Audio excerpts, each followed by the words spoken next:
അപ്പൊ എല്ലാവർക്കും അപ്ഡേറ്റ്സ് കോർണറിന്റെ പുതിയൊരു വീഡിയോയിലേക്ക് സ്വാഗതം. അപ്പൊ നമ്മൾ കുറച്ചധികമായി അപ്ഡേറ്റ്സ് കോർണറിൽ വീഡിയോ ചെയ്തിട്ട് നമ്മൾ വേറെ കുറെ രസകരമായിട്ടുള്ള കുറച്ച് വീഡിയോസ് ചെയ്തിട്ടുണ്ടായിരുന്നു. അപ്പോൾ അത് കാണാത്തവർ കാണുക, അതിന്റെ ലിങ്ക് നമ്മൾ ഡിസ്ക്രിപ്ഷനിൽ കൊടുക്കുന്നതായിരിക്കും. അപ്പൊ തുടങ്ങല്ലോ നമുക്ക് ഇന്നത്തെ വിശേഷങ്ങൾ. ഇന്നത്തെ ആദ്യത്തെ അപ്ഡേറ്റ് തുടങ്ങാം. അതെ, അത് തന്നെ ഇപ്പൊ സോഷ്യൽ മീഡിയയിൽ ഭയങ്കരമായിട്ടൊരു പോസ്റ്ററിങ് നടക്കുന്നുണ്ട്. വിജയുടെ ജനനായകന്റെ അത് ഫസ്റ്റ് റോർ എന്ന് പറഞ്ഞിട്ട് ഒരു പോസ്റ്റർ ഇട്ടിട്ടുണ്ട്. അത് ഫസ്റ്റ് സിംഗിൾ ആണോ ഫസ്റ്റ് ഗ്ലിംസ് ആണോ എന്നുള്ള കാര്യത്തിൽ ചെറിയൊരു കൺഫ്യൂഷൻ ഉണ്ട്.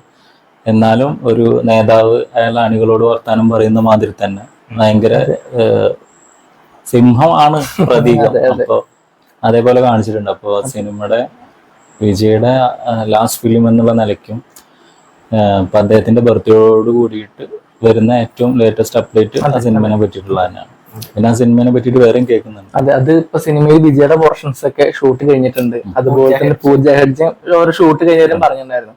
അപ്പൊ എന്തായാലും സിനിമയുടെ ഷൂട്ട് ഉടനെ തന്നെ തീരുമാനിക്കുന്നു വിചാരിക്കണം. പിന്നെ അതേപോലെ തന്നെ കൃത്യ ഡേറ്റ് ഇപ്പോഴും പോസ്റ്റർ കൊടുത്തിട്ടുണ്ട്, January 9 ഇനി അതിലൊരു മാറ്റം ഉണ്ടാവില്ല.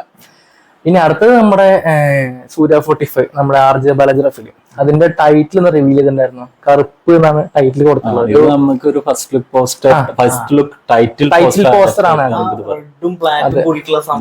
ഓൾമോസ്റ്റ് ഒരു ഐഡിയ കിട്ടിയിട്ടുണ്ട്. എന്താണ് ഒരു ഗോഡ് ബേസ്ഡ് ഫിലിം പോലെ ആയിരിക്കും തോന്നുന്നത്, റൂറൽ ഫിലിം അല്ല. എന്താന്ന് വെച്ച് കഴിഞ്ഞാൽ ഒരു നോർമൽ ഭക്തിപടം എന്നുള്ള നിലയ്ക്ക് ദൈവത്തിന്റെ മാതിരി ഒരു പ്രതിപുരുഷനോ അല്ലെങ്കിൽ ദൈവത്തിന്റെ പേരിൽ കാര്യങ്ങൾ ചെയ്യുന്ന ഒരു വിജിലാൻഡ് ടൈപ്പ് ആളോ ആയിരിക്കാം. ഓൾറെഡി സിനിമയിലെ ആള് ലോയർ ആയിട്ടാണോ വരുന്നത്. അപ്പൊ അങ്ങനെ എന്തെങ്കിലും ആയിരിക്കും. നല്ലൊരു പടം ആയിരിക്കട്ടെ. അടുത്ത് വന്നിട്ട് സൂര്യയുടെ 46ാമത്തെ സിനിമ. അത്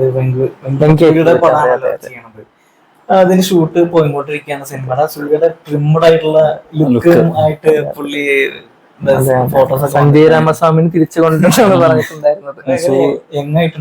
സൂര്യ ഫാൻസിനെ സംബന്ധിച്ച് അവർ ഏറ്റവും പ്രതീക്ഷയോട് കൂടി കാത്തിരിക്കുന്ന ഒരു സിനിമയും കൂടിയാണ് അപ്കമിങ് ഫിലിംസിൽ. എന്താന്ന് വെച്ച് കഴിഞ്ഞാൽ വെങ്കി അട്ലൂരിയുടെ മുമ്പത്തെ സിനിമ നമുക്ക് എല്ലാവർക്കും അറിയാം, ലക്കി ഭാസ്കറാണ്. അത് കഴിഞ്ഞ് അതിന് മുമ്പത്തെ സിനിമ നമുക്ക് വളരെ പ്രിയപ്പെട്ട സിനിമ ആയിരുന്നു. അപ്പോ ആ സിനിമനെ പറ്റിയിട്ട് സൂര്യ ആരാധകർക്ക് മാത്രമല്ല എല്ലാ നോർമൽ ഓഡിയൻസിനും ആ സിനിമനെ പറ്റി നല്ല പ്രതീക്ഷയാണ്. അതിനുശേഷം വരുന്ന അപ്ഡേറ്റ് എന്ന് പറയുന്നത് നമ്മുടെ പ്രേമലിട്ട് ഷെൽവ് ചെയ്തിരിക്കുകയാണ്. ഇപ്പൊ അതാണ് ഒരു പല കാരണങ്ങളും കേൾക്കുന്നുണ്ട്. കൃത്യമായിട്ടുള്ള കാരണം അറിയില്ല. പക്ഷെ പടത്തിന്റെ ഷൂട്ട് തൽക്കാലമായിട്ട് നിർത്തി വെച്ചെന്നുള്ളത് നമ്മളിപ്പോ മനസ്സിലാക്കാൻ ഷൂട്ട് സ്റ്റാർട്ട് ചെയ്തിട്ടില്ല. ഇല്ല, ഷൂട്ട് സ്റ്റാർട്ട് ചെയ്തിട്ടില്ല. അപ്പൊ അത് പ്രീ പ്രൊഡക്ഷൻ ആയിരുന്നല്ലോ. നമ്മൾ തന്നെ പറഞ്ഞിട്ടുണ്ട് അടുത്ത മാസം ഷൂട്ട് തുടങ്ങുന്ന സിനിമ ആയിരുന്നു. അപ്പോ നമുക്ക് ഗോസിപ്പുകളൊക്കെ വിടാം, എന്താണ് അതിന്റെ കാരണം എന്നുള്ളത്. കൃത്യമായിട്ടുള്ള കാരണം പുറത്തു വന്നതിന് മുമ്പ് നമ്മൾ പറയുന്നത് ശരിയല്ല. എന്തായാലും ഇപ്പൊ തൽക്കാലത്തേക്ക് അത് ഷെൽവ് ചെയ്തിട്ടുണ്ട്. ഇപ്പോ ഇതിൽ തന്നെ നിവിന്റെ സിനിമ ഗിരീഷ് ഷേഡി ഇമ്മീഡിയറ്റ് ആയിട്ട് ഇനി അടുത്ത് ഡയറക്ട് ചെയ്യാൻ പോകുന്ന നിവിൻ പോളി ഫിലിം ആയിരിക്കും. നിവിൻ പോളിൽ ഒരുപാട് പ്രൊജക്ട് വരുന്നു, ഒരുപാട് പ്രൊജക്ട് അനൗൺസ് ചെയ്ത് വെച്ചിട്ടുണ്ട്. അനൗൺസ് ചെയ്ത പ്രൊജക്ടുകളുടെ ഏതിന്റെയെങ്കിലും എന്തെങ്കിലും വന്നിട്ടുണ്ടെങ്കിൽ അത് കുറച്ചും കൂടി എനിക്ക് തോന്നുന്നത് എന്താ വെച്ച് കഴിഞ്ഞാൽ ഇനിയുള്ള സിനിമ ഒരെണ്ണം റിലീസ് ആവാൻ തുടങ്ങിയ കണ്ടിന്യൂസ് ആയിട്ട് സിനിമകൾ ഡിയർ സ്റ്റുഡന്റ് ആയിരിക്കും ആദ്യം വരികയെന്നറിയില്ല. കാരണം പുള്ളി ഓരോ സിനിമയുടെ ഓരോ ഷെഡ്യൂൾ കഴിഞ്ഞിട്ട് അടുത്ത സിനിമയ്ക്ക് കയറുന്നു. ആ ഷെഡ്യൂൾ ബ്രേക്കിലാണ് പുള്ളി ഓരോ സിനിമയ്ക്ക് കൃത്യമായിട്ട് അത് പോകുന്നത്. അതെ, അത് പുള്ളിയുടെ ഒരു ആക്ഷൻ ഹീറോ ബിജുവിന്റെ ഷൂട്ടൊക്കെ മുൻപ് തുടങ്ങിയതാണ്. അത് കംപ്ലീറ്റ് ആയിട്ടില്ല. അപ്പൊ എന്തായാലും റിലീസ് ചെയ്യുമ്പോൾ ഈ പറഞ്ഞ പോലെ തന്നെ എല്ലാ സിനിമകളും നമുക്ക് ഒരുമിച്ച് കിട്ടും. അല്ല, ആക്ച്വലി ഗിരീഷ് ഷേഡി നിവിൻ പോളിയും വരുമ്പോ അത് നല്ലൊരു പ്രതീക്ഷയാണ്. ഗിരീഷ് ഷേഡിയുടെ സ്ക്രിപ്റ്റില് ഈ ഹ്യൂമറിന്റെ കാര്യം ഭയങ്കര. നിവിൻ പോളി എന്ന് പറഞ്ഞ ആള് നമ്മുടെ വിനീതൊക്കെ പറഞ്ഞല്ലോ, ഹ്യൂമർ വർക്ക് ചെയ്യാൻ വേറെ ആളുള്ളൂ. അത് ആ സിനിമയിൽ അജു വർഗീസ് ഒക്കെ ഉണ്ടാവുകയാണെങ്കിൽ രസമായിരിക്കും എന്തായാലും.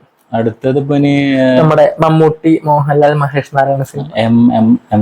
ആ സിനിമയുടെ ഇപ്പോ ടൈറ്റിൽ പേറ്റിട്ടുന്നായിരിക്കും എന്നുള്ള ഒരു സൂചന ഉണ്ട്. അത് ശ്രീലങ്കൻ ഗവൺമെന്റ് ആണ് ആ പനി പറ്റിച്ചത്. മോഹൻലാല് ശ്രീലങ്കയിൽ ഷൂട്ട് പോയപ്പോ മോഹൻലാലിനൊരു അവരൊരു ആദരിക്കൽ ചടങ്ങിന്റെ ഇടയിൽ മോഹൻലാൽ പേർട്ടിഡ് സിനിമയുടെ ഷൂട്ടിന്റെ ഭാഗമായിട്ട് വന്നതെന്ന് പറഞ്ഞ് ട്വിറ്ററിൽ ഒരു ട്വീറ്റ് ഇട്ടുണ്ടായിരുന്നു. അപ്പൊ അതിനോടനുബന്ധിച്ചാണ് ഇവിടെ പേര് ഇതാണ് പേര് എന്നുള്ള തരത്തിൽ വന്നത്. അതന്നെയാണ് പേര്. ഇനിയിപ്പോ അവരാ പേര് മാറ്റുമോ അല്ലെങ്കിൽ അതന്നെയാണോ പേര് താൽക്കാലിക പേരാണോ എന്റെ പവർഫുൾ ആണ് ടൈറ്റിൽ. അപ്പൊ എന്താ ഈ ഒരു ദേശസ്നേഹി എന്നുള്ള തരത്തിലേക്ക് നമുക്ക് മലയാളീകരിക്കാം.